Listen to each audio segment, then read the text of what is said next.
Are you ready for some good news? You're free in Christ, free from condemnation, free from performance-based living. Here's today's text. It's Galatians chapter 5, verse 1. For freedom Christ has set us free. Stand firm, therefore, and do not submit again to a yoke of slavery. Look, I, Paul, say to you that if you accept circumcision, Christ will be of no advantage to you.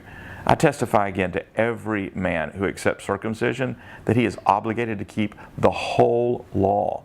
You're severed from Christ, you who would be justified by the law. You have fallen away from grace. For through the Spirit, by faith, we ourselves eagerly wait for the hope of righteousness. For in Christ Jesus, neither circumcision nor uncircumcision counts for anything, but only faith working through love. So who is God to you?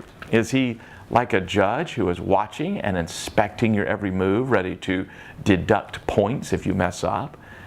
Or is your Father and your coach rejoicing over you with every good thing and longing for every success at every point in your life?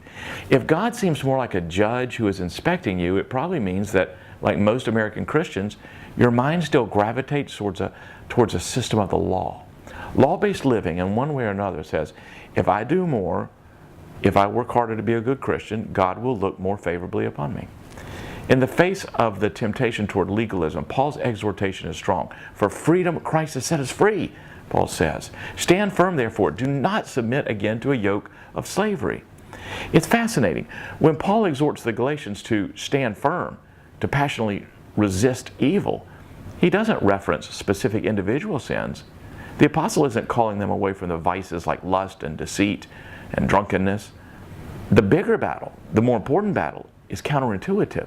The spiritual battle for the Galatians is to stand firm in the commitment to live in the freedom of grace rather than the slavery of the law. Paul's passionate plea is filled with irony. In order to escape the clutches of sinful habits, you have to relinquish your determination to try harder to be a better person. Instead, the gospel invites you to a glad surrender wherein you admit your inability to keep the law.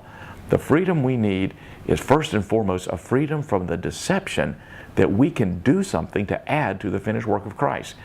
The call for action from Paul is a call to take your rightful stance of freedom against the yoke of slavery to the law. You can resist the allure of legalism by an ever-growing meditation on the goodness and power of grace, and that's the gospel.